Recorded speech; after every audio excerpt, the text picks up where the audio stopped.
ప్రార్థన చేసుకుందాం. ప్రేమగల మా తండ్రి దేవా, మీ ప్రేమ చేత మమ్మల్ని కాపాడి సాయంకాల సమయంలో తండ్రి అని పిలుచుకునే భాగ్యాన్ని ఇచ్చినందుకు వందనాలు చెల్లిస్తున్నాం తండ్రి.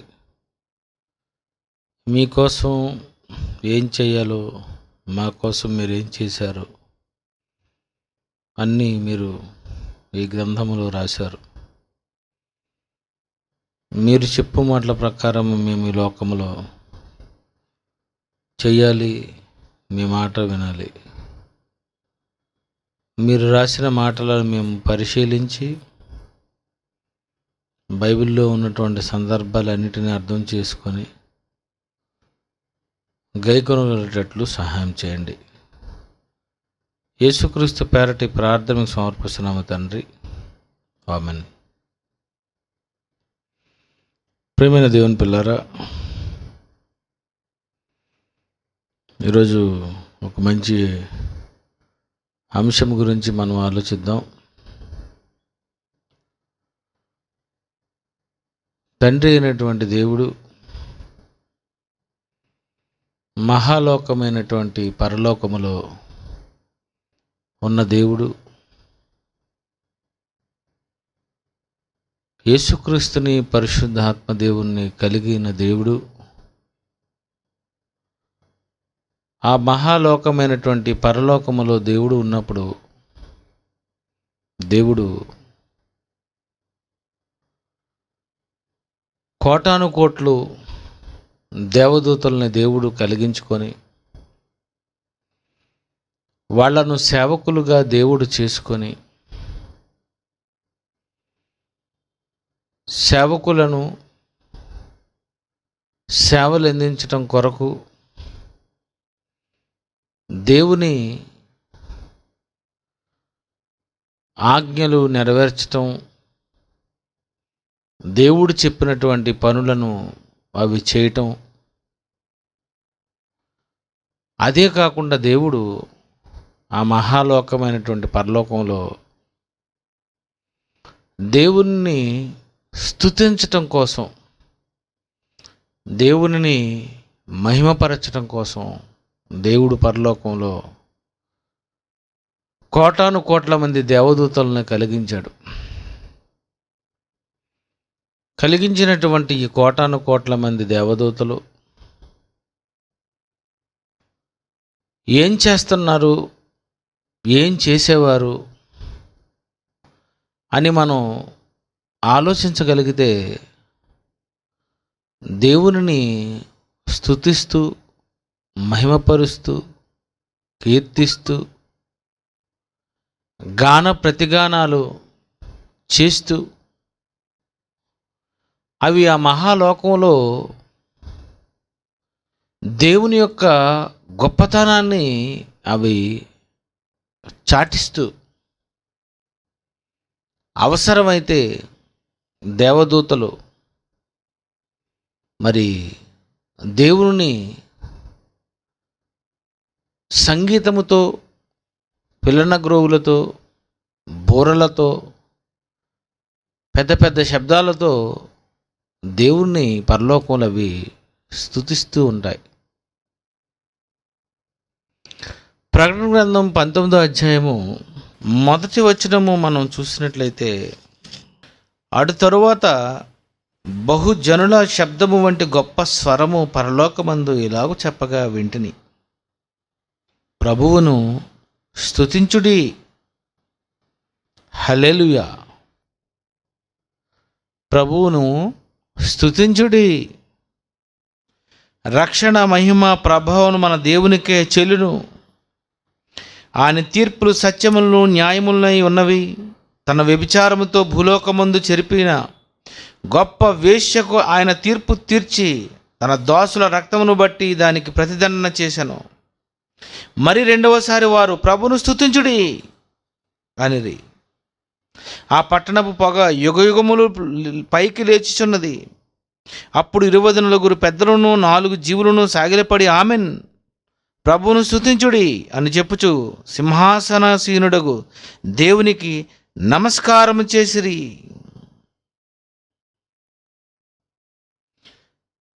మరియు మన దేవుని దాసులారా, ఆయనకు భయపడువారులారా, కొద్దివారేమి గొప్పవారేమి మీరందరూ ఆయనను స్తుతించుడి అని చెప్పుచున్న ఒక స్వరము సింహాసనము యొద్ద నుండి వచ్చెను. అప్పుడు గొప్ప జనసమూహము శబ్దమును, విస్తారమైన జలముల శబ్దమును, బలమైన ఉరుముల శబ్దమును పోలిన ఒక స్వరము, సర్వాధికారియు ప్రభువునగు మన దేవుడు ఏలుచున్నాడు. పరలోకంలో అవి ఎలా స్తుతిస్తున్నాయో,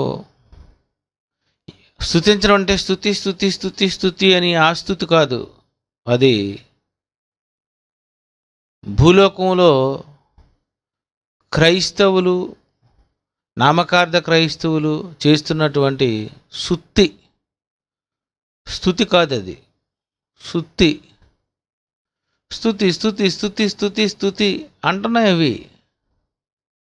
ప్రభువును స్తుతించండి అనని ఆయన ఏమేమి చేశాడో అవన్నీ అవి వివరిస్తున్నాయి. అంటే వివరములతో కూడినటువంటి ఒక స్తుతి పరలోకములో తండ్రి అయినటువంటి దేవుని ముందు మామూలు శబ్దం కాదట, విస్తారమైనటువంటి జలములు, ఉరుములు శబ్దము. ఏమండి, చాలా పెద్ద పెద్ద శబ్దాలు. అంటే చూడండి ఎంత పెద్ద పెద్ద శబ్దాలతో అవి స్తుతిస్తున్నాయో, అవి పలుకుతున్నాయో, దేవుని మహిమపరుస్తున్నాయో మీరు ఆలోచించండి. సువార్త ప్రకటిస్తే సరిపోద్ది, ఒకదానితో ఒకటి చేస్తే సరిపోద్ది అని అనుకునేటటువంటి మనస్తత్వం అలా కాదండి. అన్ని కూరలు నువ్వు తింటున్నావు, అన్ని మాంసాలు తింటున్నావు, అన్ని ఆకుకూరలు తింటున్నావు, అన్ని కూరగాయలు తింటున్నావు, అన్ని పళ్ళు తింటున్నావు. నీకైతే మాత్రం అన్నీ కావాలి, దేవునికైతే స్తుతి ఒక్కటే. లేకపోతే నోరు పీకుతుంది కనుక ప్రార్థన తిరిగేలేదు. ప్రార్థన అనగానే అందరూ పడుకుని పోవచ్చు, కళ్ళు మూసుకోవచ్చు, ఒక అరగంట నిద్ర తీయచ్చు. ఏమండి, దీర్ఘ ప్రార్థన. కానీ నిజంగా పరలోకంలో ఉన్నటువంటి కోటాను కోట్ల మంది దేవదూతలు దేవుణ్ణి స్తుతించడం, గాన ప్రతిగానాలు చేయడం.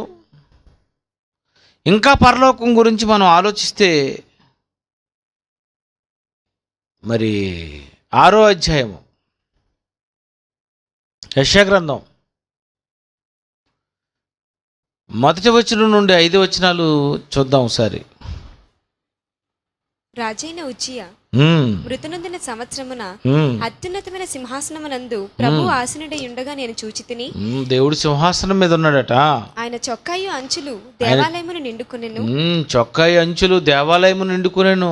ఆయనకు పైగా శరాపులు నిలిచియుండి, ఆయనకు పైగా శరాపులు నిలిచియుండి, ఒక్కొక్కరికి 6 రెక్కలుండెను. ఒక్కొక్కరికి 6 రెక్కలుండెను. ప్రతివాడు 2 రెక్కలతో తన ముఖమును, 2 రెక్కలతో ముఖము కప్పుకొని, రెండిటితో తన కాళ్ళను కప్పుకొనుచు, రెండిటితో 2 కాళ్లను కప్పుకొని, రెండిటితో ఎగురుచుండెను. 6 రెక్కలు. ఇంకా మనకు ఎప్పుడు భూమి మీద చూసినవన్నీ 2 రెక్కలే అండి. మనం ఎప్పుడు చూసినా 2 రెక్కలే. దేవదూతలకు కూడా అప్పుడప్పుడు మనం 2 రెక్కలు సెట్ చేస్తాం. కానీ 6 రెక్కలు అట చూడండి. 6 రెక్కల్లో 2 రెక్కలతో ముఖం మూసుకొని, 2 రెక్కలతో కాళ్ళు మూసుకొని, 2 రెక్కలతో ఎగురుతూ వారు సైన్యములకు అధిపతియగు యెహోవా పరిశుద్ధుడు పరిశుద్ధుడు పరిశుద్ధుడు పరిశుద్ధుడు పరిశుద్ధుడు పరిశుద్ధుడు, సర్వలోకము ఆయన మహిమతో నిండి ఉన్నది, సర్వలోకము ఆయన మహిమతో నిండి ఉన్నది అని గొప్ప స్వరముతో గాన ప్రతిగానములు చేయుచుండిరి. వారి కంఠ స్వరము వలన గడప కమ్ముల పునాదులు కదులుచు మందిరము ధూపము చేత నిండగా నేను చూడండి ఎలా ఉందో, ఎలా స్తుతిస్తున్నాయి చూడండి. గడప కమ్ముల పునాదులు అదురుతున్నాయట.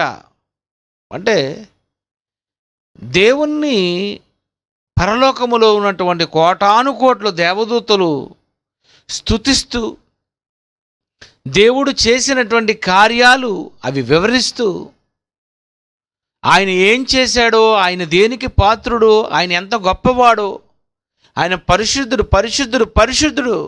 సరేండి, కోటాను కోట్ల మంది దేవదూతలు అంటున్నారు ఈయన మంచివాడు, ఈయన పరిశుద్ధుడు, ఇతని యందు ఏ దోషము లేదు, ఇతని యందు పాపము లేదు అంటున్నాయి. అదే మనిషి అయితే దేవుడు అన్యాయస్తుడు,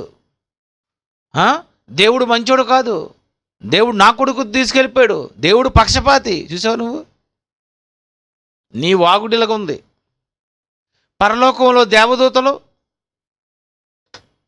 ఈయన తీర్పు తీర్చిన ఈయన తీర్పు సత్యములు, ఈయన పరిశుద్ధుడు, ఈయన చాలా మంచివాడు. చూడండి, మానవులు స్తుతిస్తున్నటువంటి విధానము, మానవులు ఈరోజు పలుకుతున్న మాటలు ఏంటి, పరలోకంలో దేవదూతలు పలుకుతున్నటువంటి మాటలు ఏంటి, అవి ఎంత బ్రహ్మాండంగా దేవుని గురించి గొప్పగా చెబుతున్నాయి. అలా గొప్పగా చెబుతున్నటువంటి ఆ కోటాను కోట్ల దేవదూతలకు దేవుడు నిజంగా ఒక మంచి స్వరం, ఒక మంచి గానము, గాన ప్రతిగానము. అంటే చూడండి, అంటే దేవదూతలందరూ మంచి పాటలు పాడతారు, మంచి గాత్రం, మంచి గానం, దేవుణ్ణి నిజంగా అవి స్తుతించటం. అందుకే దేవుడు కూడా పాటల విషయంలో ఎలాంటి పాటలు ఉండాలి అని బైబిల్లో రాయించాడంటే ఇంపైన పాటలు. అంటే దేవుణ్ణి స్తుతించటంలో కూడా నువ్వేదో ఇష్టం వచ్చినటువంటి చెత్త చెత్త రాగాలు, నీకు నచ్చినట్టుగా ఏదో దేవుని కంటే మాత్రం ఈ రాగాలు మాత్రమే ఉపయోగించాలి, దేవునికి మాత్రం అంత అందంగా పాడవలసినంత అవసరం లేదు, ఎందుకంటే భక్తి గీతాలు అంటే అలాగుండకూడదు. చూసారా? మరి ఏది ఒక భక్తి గీతాలు చూపించండి, సినిమా పాట కంటే భక్తి గీతాలే బాగోవు. ఆ సంగీతం బాగోదు, ఆ భక్తి గీతాలలో ఆ వాయింపులు కూడా ఇంకేం ఉండదు. చిన్న సితార్ ఉంటుంది, చిన్న తబలా ఉంటుంది, అంతే. టక్కు టిక్కు టిక్కు టక్కు అని వెళ్ళిపోతుంటే ఆ వెనకథలు మనం అలాగా ఏదో అనుకొని వెళ్ళిపోవాలా. అలాంటి పాటలు కాదండి, ఇంపైన పాటలు. ప్రియమైన దేవుని పిల్లరా, దేవునిని అవి అలా స్తుతిస్తున్నాయి. నిజంగా దేవుడు వాటికి అంత మంచి స్వరం ఇచ్చాడు, వాటికి అంత మంచి గాత్రం ఇచ్చాడు దేవుడు. అవి అంత చక్కగా దేవుని అవి స్తుతిస్తూ ఉన్నాయి. నిజంగా నాకు అప్పుడప్పుడు అనిపిస్తుంది, దేవుడికి నిజంగా పాటలంటే ఇష్టమేమో. అవి పాడుతుంటే, అవి వీణలు, బూరలు ఇవన్నీ అవి మీటుతుంటే నిజంగా దేవునికి ఆ శబ్దాలు అవి నచ్చుతాయని అనుకుంటాను. ఎందుకంటే మనము భూమి మీద పుట్టకముందు కొన్ని వందల సంవత్సరాలు పరలోకంలో దేవదూతలు గాన ప్రతిగానాలు చేసుకుంటూ ఉన్నాయంటే నిజంగా అవి పాడుతుంటే ఆ పాటలు, ఆ స్తుతులు అవన్నీ దేవుడికి నచ్చుతున్నాయని నాకు అనిపించింది. మనకి కూడా చూడండి, ఏమి ఇష్టం, ఏమి ఇష్టం లేకపోయినా మాత్రం పాట ఇష్టమే అండి. అది సినిమా పాట అయినా పర్లేదు, ఎవరి పాట అయినా పర్లేదు, ఎలాంటి ఏ పాట అయినా పర్లేదు. చివరికి ఏవో కొన్ని పాటలు ఉన్నాయి చూసారా, ఏవో కొన్ని పాటలు, ఎల్లారీశ్వరి పాటలు చూసారా, అవి కూడా మనకు నచ్చేస్తుంటాయి. అంటే అది ఏ పాట అయినా మనకు అనవసరం. అది భక్తి గీతమైనా, రక్తి గీతమైనా, అది విషాద గీతమైనా, ఏ గీతమైనా ఇవన్నీ మనకి నచ్చేస్తుంటాయి. నీకెందుకు నచ్చేస్తుంటాయి? అందుకే విశాఖ వాళ్ళు ఒకటన్నాడు, వినండి వినండి ఉల్లాసంగా ఉత్సాహంగా విశాఖ ఎఫ్ఎం వింటూనే ఉండండి, ఇంకా ఆపకండి. రేడియో కాలిపోవాలి తప్ప ఈ ఆకాశవాణిలో ఉన్నటువంటి గీతాలను మీరు ఆపకండి. చూసారా, అవి ఎన్ని పాటలైనా అవి ఎలా వింటూనే ఉంటాం. భూమి మీద మానవులుగా మనుషులు ఈ గానాలకు, ఈ సంగీతాలకు, వీటికి అలవాటు పడిపోయి, అసలు నువ్వు అలవాటు పడక మునుపు, నువ్వు ఈ పాటలు వినక మునుపు, అసలు భూమి మీదే సంగీతం అనేది మానవుడు సరిగమ పదనిసలు కనుగొనక ముందు పరలోకంలో కోటాను కోట్లు దేవదూతలు గాన ప్రతిగానాలు చేస్తున్నాయంటే నిజంగా వాటికి దేవుడే ఇచ్చాడు సంగీతం. అందుకే అవి గానం చేస్తున్నాయి. అందుకే అవి పాడుతున్నాయి. అందుకే దేవుడు కూడా తన మాటలు చెప్పాలి, ఆ మాటలు పాటలో కూడా చెప్పాలి, తన మాటలు సంగీతముతో కూడా అందించాలి. నా మాట ఎలాగైనా మానవుని చెవిలోనికి, అతని హృదయంలోనికి, తలంపుల్లోనికి, అన్నిటిలోనికి వెళ్ళిపోవాలి అని దేవుడు అనుకున్నాడు. కనుక దేవుడు నిజంగా ఈ సంగీతం అనేది, ఈ మ్యూజిక్ అనేది ఈ భూమి మీద దేవుడు సమస్తమునకు ఇచ్చేశాడు. ప్రకృతిలో ఉన్న ప్రతి శబ్దం అదొక రకమైన సంగీతం, అది శబ్దమే. ఎన్నో రకమైనటువంటి లోహాలు ఉన్నాయి, అందులోనే ఒక రకమైనటువంటి కంచు, ఇనుము, ఇత్తడి, ఒక్కొక్క దానికి ఒక్కొక్క శబ్దము. ఈ ప్రకృతిలో ఉన్నటువంటి వృక్షాలు కానివ్వండి, రాళ్ళు కానివ్వండి, నీరు కానివ్వండి, ప్రతి దానికి ఏదో ఒక శబ్దము. ఇవన్నీ దేవుడు ఎందుకు ఇచ్చాడంటే వీటన్నిటినీ మానవుడు ఉపయోగించి దేవుని స్తుతించాలి అని దేవుడు అనుకున్నాడు. స్తుతి యాగము చేయాలి, అది దేవుడు కోరుకుంటున్నాడు. అందుకే దేవుడు కీర్తనలకు ఎంత ప్రాధాన్యత ఇచ్చాడని మనం ఆలోచిస్తే, బైబిల్లో ఉన్నటువంటి ఆదికాండం అయితే 50 అధ్యాయాలు, ప్రకటన గ్రంథం అయితే 22 అధ్యాయాలు, కానీ 66 పుస్తకాలలో అతిపెద్ద పుస్తకాలు కలిగినటువంటి ఒకే ఒక పుస్తకం ఉంది. అదేంటది చెప్పండి? ఎక్కువ అధ్యాయాలతో ఉన్నది ఏమి? కీర్తనలే ఎందుకు 150 అధ్యాయాలు ఎందుకు ఉన్నాయి? అందులో 119వ అధ్యాయం అయితే మనకి సంవత్సరం పట్టేస్తుంది నేర్చుకోవడానికి. 119 చాలా పెద్దదని బాబు ఆ అధ్యాయం. 150 అధ్యాయాలతో పాత క్రొత్త నిబంధనలకు మధ్యలో దేవుడు కీర్తన గ్రంథం పెట్టి 150 అధ్యాయాలు పెట్టాడు. దేవుడుకు ఎంత పాటలు ఇష్టం లేకపోతే దేవుడు ఆ పాటలకు ప్రథమ స్థానం ఇచ్చి ఎక్కువ అధ్యాయాలలో ఎంతోమంది రాసినటువంటి పాటలన్నిటినీ దేవుడికి నచ్చి 150 కీర్తనలన్నిటినీ ఒక దానిలోకి చేర్చుతూ, అలాగే కాకుండా ఆదికాండంలో కూడా మోషే కీర్తన అనడం, నిర్గమాకాండంలో కూడా ఎవరో రాసిన కీర్తనలు అనడం, మధ్యలో ఒకడు ఆ కీర్తన గ్రంథంలో రాయకపోయినా, జోడించకపోయినా, యాడ్ చేయకపోయినా అక్కడక్కడ అప్పుడప్పుడు ఈ కీర్తనలు, ఈ పాటలు అనేవి దేవుడు మధ్యలో రాసుకుంటూ వచ్చాడు. ఎందుకు దేవుడు ఇంత ప్రాధాన్యత ఇచ్చాడు? కీర్తనలకు ఎందుకు దేవుడు ఇంత ఇలా ఎక్కువ పాటలు ఉండాలని భక్తులందరితో ఎందుకు రాయించాడు అంటే, తన మాట మనిషి వినడానికి ఇష్టపడకపోయినా పాట అయితే వింటాడని ఆ పాటలో మాట జోడించి మనుషుల మనసులలోనికి తన మాటలు వెళ్ళిపోవాలి అని దేవుడు ఆలోచించాడండి. వెళ్ళిపోవాలి అవి, ప్రియమైన దేవుని పిల్లరా. అందుకే క్రొత్త నిబంధనలో కూడా దీనికి ఎలాంటి స్థానం ఇచ్చాడని మనం ఆలోచిస్తే, ఎఫ్సి పత్రిక 5వ అధ్యాయము 19వ వచనం చూడండి. ఎఫ్సి పత్రిక 5వ అధ్యాయం 19. ఒకనినొకడు కీర్తనలతోను, కీర్తనలతోను, సంగీతములతోను, ఆత్మ సంబంధమైన పాటలతోను హెచ్చరించుచు. దేవుడు చూడండి ఎంత మంచి టెక్నిక్ ఆయన ఉపయోగించుకుంటున్నాడు. ఎవరికైనా నువ్వు వెళ్ళి నువ్వు ఇలా చేస్తున్నావు, ఇది మంచిది కాదు అని అన్నారనుకో, ఏమంటాడు? ఏంటి నువ్వు నాకు చెప్పవలసిన వాడివా? నాకా నువ్వు చెప్తావు? నా దగ్గర నువ్వు వినడమే తప్ప నీ దగ్గర నేను నేర్చుకునేది ఏమి లేదు, నువ్వు నాకు చెప్పడానికి వీల్లేదు అంటాడు. అంతే కదండి, మన అందరూ అంతే. ప్రసంగికులు కానంత వరకు బాగానే ఉన్నారు. ఒక్క ప్రసంగం ఇవ్వనివ్వండి బాబు, పట్టుకోలేకపోతున్నాం. ఆడవాళ్ళని పట్టుకోలేము, మగోళ్ళని పట్టుకోలేము, డిప్లొమా వాడిని పట్టుకోలేము, ఎంబీటీహెచ్ వాడిని పట్టుకోలేము. అంతేనా? ఎలాగైపోయారు? అలాంటి వాళ్ళ దగ్గరకండి ఏంటి ఇది కాదండి అదండి ఇదండి అని అన్నారు అనుకో, నువ్వు వింటావా?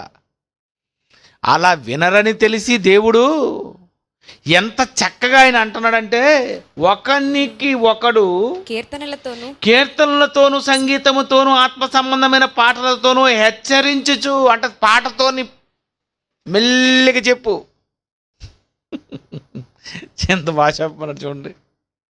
మామూలుగా చెప్తే వింట కదా, పాట అనుకో ఇది గుంపులో వస్తుంది, ఇది ఏదో ఒకటి తగులుతుంది, ఎక్కడో ఒక దగ్గర మెల్లిగా తన మనసుకి నిజమే, ఇది నిజమే, అవును నేను కూడా కదా అని అనిపిస్తా చూడండి. అదే ఒక మనిషి దగ్గరికి వెళ్ళి పాటలో ఉన్న మాట డైరెక్ట్గా చెప్పు, విండవు. దేవుడు ఎంత బ్రహ్మాండంగా ఆయన బైబిల్ని రాశాడు. తన మాటలు ఎలా చెప్పమంటున్నాడంటే, ఒకరినొకడు కీర్తనలతోనూ, ఎవరైనా ఒకవేళ ఎవరికైనా ఒక విషయం కరెక్ట్గా చెప్పాలి అనుకుంటే పాటతో కొట్టండి అని అంటున్నాడు. అది ఏమండి, ఏం చేయాలట? ఒకరినొకడు కీర్తనలతోనూ సంగీతములతోనూ. అంటే కీర్తనలతో ఏం చేయాలి నువ్వు? ఒకనికి ఒకడు నువ్వు పాట అందుకుండేసరికి ఎదుటివాడికి బోధ కలగాలి, ఎదుటివాడికి హెచ్చరిక కలగాలి. హెచ్చరిక, బుద్ధి, బోధ కలిగినటువంటి పాటలు మీరు కట్టాలి. ఒకనోడు కీర్తనలతోనూ సంగీతములతోనూ ఆత్మ సంబంధమైన పాటలతోనూ హెచ్చరించుచు, అంటే పాటలో ముందు హెచ్చరిక ఉండాలి. దేవునికి భయపడని వారికి చివరి గడియ ఇది. మానవుడు ఆ కారణ జన్ముడా, నీ జన్మకు కారణం ఉంది. అర్థం తెలియక నీవు అడ్డంగా బ్రతకకు అంటే అర్థం ఏంటి? ఇవన్నీ మన పాటలు చూసారా? ఎన్ని పాటలండి మన పాటలు, ఎన్నో పాటలు. ఇవన్నీ చూడండి, హెచ్చరిక. ఆత్మ సంబంధమైన పాటలతోనూ హెచ్చరించుచు మీ హృదయములలో ప్రభువును గూర్చి పాడుచు కీర్తించుచు. బా చూడండి ఏమన్నాను, మీ హృదయములలో ప్రభువును గూర్చి పాడుచు. హృదయము నిండిన దానిని బట్టి నోరు మాట్లాడాలి. హృదయములో పాడడం అంటే హృదయములో ఉన్న దానిని నువ్వు నోటి ద్వారా బయటికి రప్పించాలి. అంటే ముందు నీ హృదయంలో నింపుకోవాలి. ఎదుటివాడికి బుద్ధి కలిగి హెచ్చరించే కీర్తనలు ఒకనికి ఒకడు.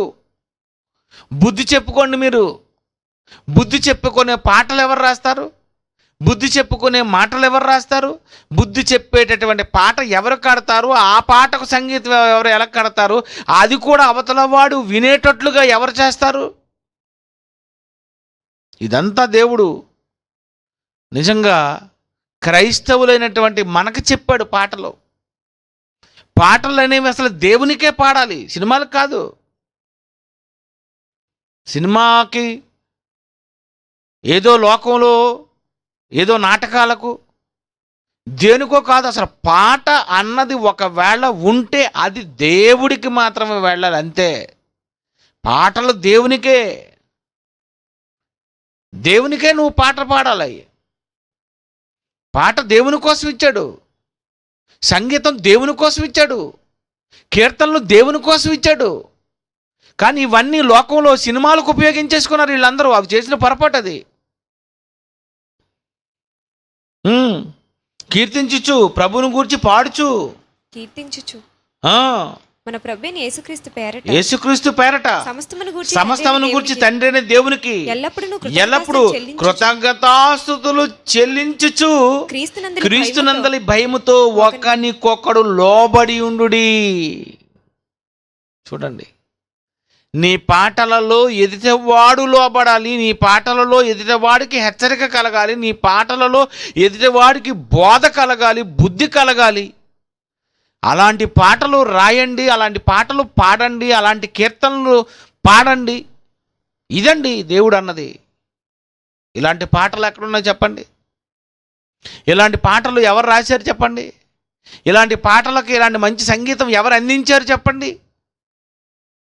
దేవుని పాట వినేసరికి ఒక వ్యక్తి పాట విని మారిపోయాడండి అని ఎంతమంది మారి ఉంటారు చెప్పండి? అలాంటివి రాయాలట, అలాంటివి పాడాలట, అలాంటివి కట్టాలట. ప్రియమైన దేవుని పిల్లారా, దేవాది దేవుడే సైన్యంతో కదిలాడురా అంటే నిజంగా అది చూస్తే ఏమనిపిస్తుంది? ఎదుటివాడికి భయం వేయాలి. కొన్ని పాటలు, అలాగే ఒక ఆత్మహత్య పాట కానివ్వండి, ఎన్ని పాటలు అవనివ్వండి, ఇలాంటివి అందరూ రాయాలి, అందరూ చెయ్యాలి, అందరూ కట్టాలి. ఎదుటివాడికి బోధ కలుగుటకు, బుద్ధి కలుగుటకు ఇలాంటి మాటలన్నీ నిజంగా క్రైస్తవుడే రాయాలి, క్రైస్తవుడే కట్టాలి అని దేవుడు ఎప్పుడో ఎఫ్సి పత్రికలో చెప్పేశాడు. కొలస్సీ పత్రిక కొలస్సీ 3:16 సంగీతములతోనూ కీర్తనలతోనూ, సంగీతములు సరిగమ పదనిసలు, కర్ణాటక సంగీతం అంటావో, మామూలు సంగీతం అంటావో, ఏదో సంగీతం అంటావో, ఏమంటావో అను, సంగీతములతోనూ కీర్తనలతోనూ ఆత్మ సంబంధమైన పద్యములతోనూ ఒకనికి ఒకడు బోధించుచు. బోధ, ప్రసంగం నువ్వు మాటతోనే చెబుతావు అని అనుకుంటే పొరపాటు. అది పాటతో కూడా చెప్పాలి. మాటతో చెబితే ఇతను నాకే చెప్పాడు అని అనుకొని ఒకవేళ అనుకోవచ్చు, కానీ పాటలో చెబితే మాత్రం ఖచ్చితంగా అటు ఇటు చూసుకొని సైలెంట్గా నేను ఏది ఏమైనా కొంచెం నేను సెట్ అవ్వాలని అనుకుంటాడు. చూడండి ఎలా రాయమన్నాడో, ఎలా చెప్పాడో బైబిల్లో. సంగీతములతోను, కీర్తనలతోనూ, ఆత్మ సంబంధం పద్యములతోనూ ఒకరినొకడు బోధించుచు, బుద్ధి చెప్పుచు. సంగీతం మనోళ్ళు చాలామంది అంటారు సంగీతం అంటే ఇన్స్ట్రుమెంట్స్ వాయించకూడదు, పిల్లిని గ్రోవులు వాయించకూడదు, సితార్లు వాయించకూడదు, డప్పులు వాయించకూడదు, గిటార్లు వాయించకూడదు. ఇంకో విషయం చెప్పమంటారా? సృష్టిలో ఉన్నవన్నీ దేవుని కోసం మేము ఉపయోగించవచ్చు. దేవుడు ఎందుకు ఇచ్చాడు ఇది? దేవుడు ఎందుకు ఇచ్చాడు ఇది? ప్రకృతిని దేవుడు ఎందుకు ఇచ్చాడు? దేనికి ఇచ్చాడు? ఉపయోగించు, దేవునికి ఉపయోగించు. ఉపయోగించాలి దేవునికి. నువ్వు దేవునికి ఉపయోగించడానికి ప్రకృతి. సెల్ ఫోన్ వాడకూడదా? వాట్సాప్ వాడకూడదా? ట్విట్టర్ వాడకూడదా? చిన్నపిల్లడు పాడతాడు చూసారా, వాట్సాప్, ఫేస్బుక్ ఏదైనా కానీ దేవుని మహిమకు వాడుకొమ్మని నీ చెవిలో అరిచి చెప్పనా, రిమైండర్లా అరిచి చెప్పనా, ఓ అక్క, ఓ చెల్లి, రిక్వెస్ట్ చెయ్యనా. ఎంత బాగా అన్నాడో వాడు.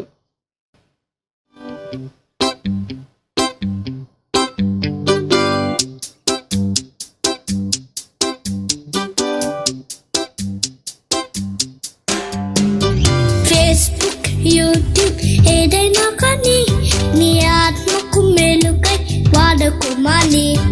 వాట్సాప్, మెసెంజర్ ఏదైనా కానీ దేవుని మహిమకై వాడుకోమని. నీ చెవిలో అర్చు చెప్పగా,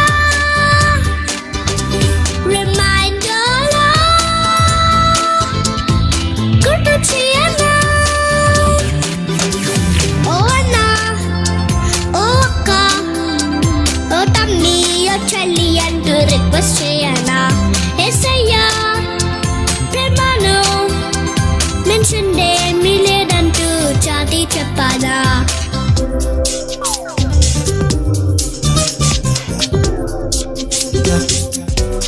హృదయాలు పగిలిపోతే యేసుక్రీస్తే బాగు చేస్తాడని కింద రాస్తున్నాడు. అప్పుడు నువ్వు పెద్ద నక్షత్రంలాగా ఉంటావు. మండే, ట్యూస్డే ఏ రోజైనా కానీ దేవుని సన్నిధిని వదలవద్దని. సమ్మర్, వింటర్ ఏదైనా కానీ దేవుని పనికై ముందుండాలని. నీ చెవిలో అర్చు చెప్పగా, రిమైండర్లా గుర్తు చేయనా, ఓ అంకుల్,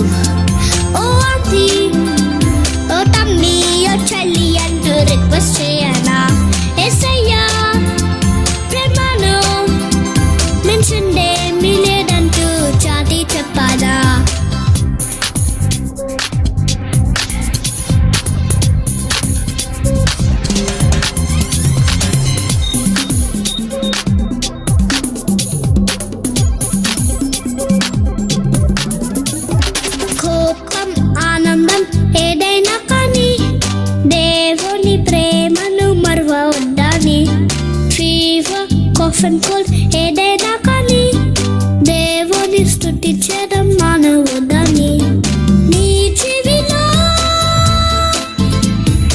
అర్చు చెప్పగా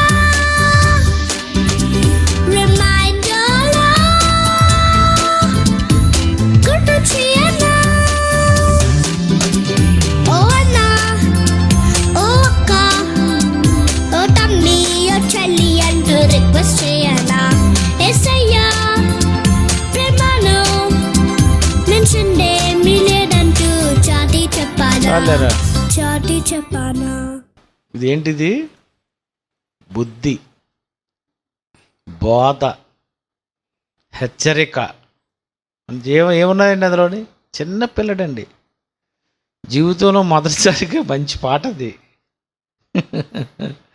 జ్ఞానులకును వివేకులకు మరుగు చేసి పసిబాలులతో బయలుపరిచి మీ అందరికీ బుద్ధి రావాలంటే పిల్లలే పాడితే బాగుంటుందని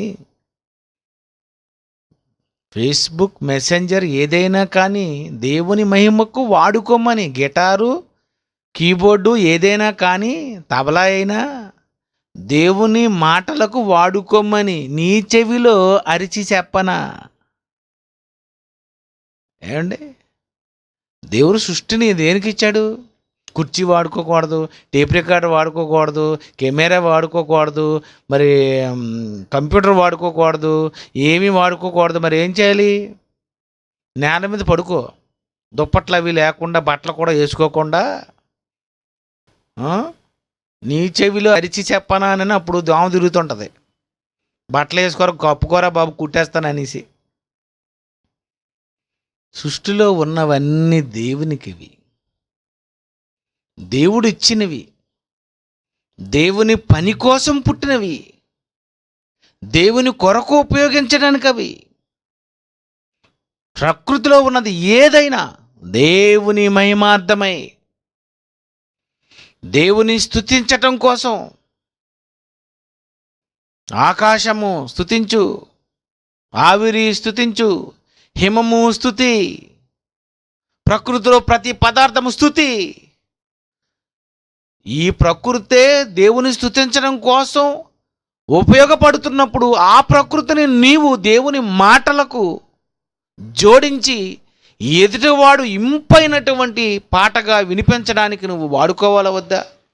కీర్తన గ్రంథం 33 కీర్తన గ్రంథం 33 అధ్యాయము 3వ వచనం. 3 కీర్తనలు 33:3. ఆయనను గూర్చి నూతన కీర్తన పాడుడి. ఆయన గూర్చి పాత పాటలు పాడకండి. గడిగడికి కరిగిపోయిన పరిశుద్ధ పరిశుద్ధ అని అనుకోని ఇలాంటి పాటలు అవి పాడకండి, మార్చండి. ఉత్సాహధ్వనితో, ఉత్సాహధ్వని అంటే డిగ్ డిగ్ డిగ్ డిగ్ డిగ్ అలాంటనమాట. ఉజ్జీవం, దడ దడ దిడి దిడి దడ దడ దడ దడ అని వెళ్తుండాలన్నమాట. మధ్య మధ్యలో నేను అప్పుడప్పుడు అలాంటి కొంచెం వేయను, కానీ మరీ ఎక్కువసేపు దడేలు దడేలు దడేలు దడేలు అంటే బాగోదని కొన్ని నేను స్వీట్గా ఇస్తుంటాను. ఉత్సాహధ్వని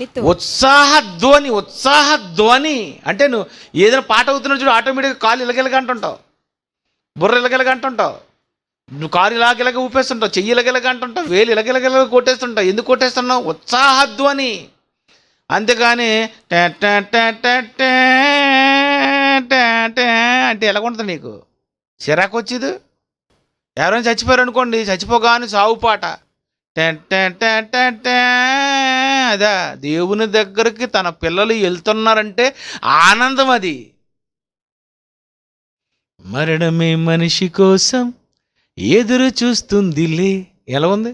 ఆ దేవుడే రాశాడు ఆహ్వానమే నీకులే. ఎలాగుంది?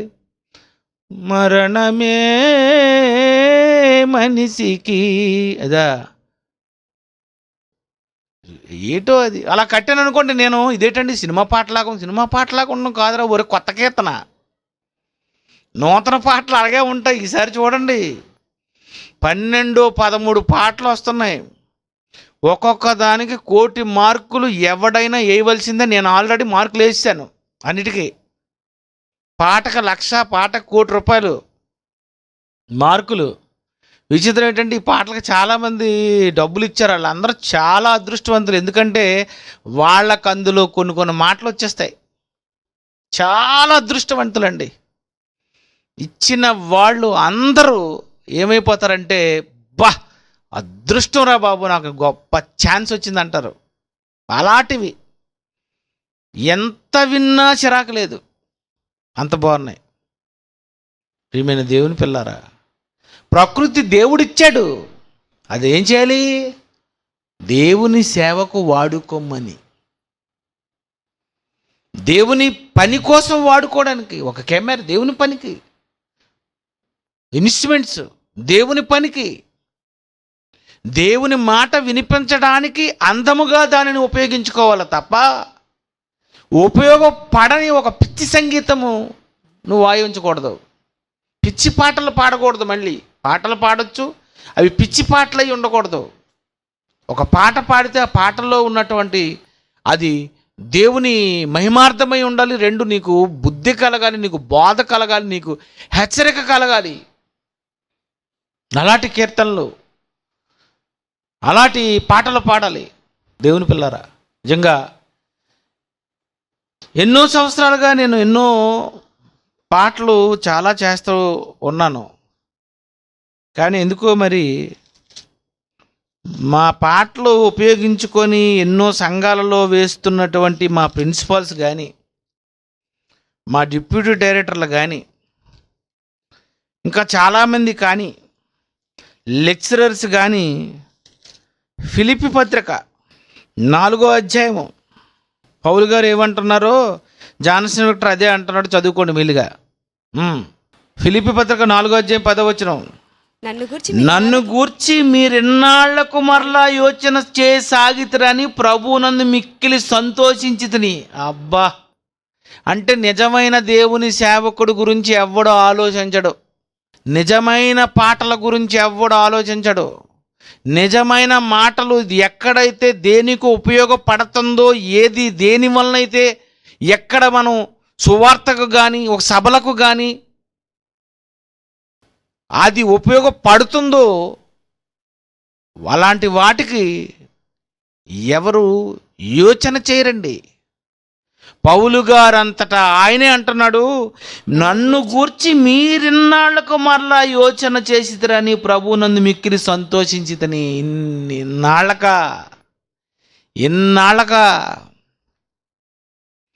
ఇన్ని సంవత్సరాలు ఇన్ని పాటలు మీరు ప్లే చేస్తున్నారు ప్రిన్సిపాల్స్.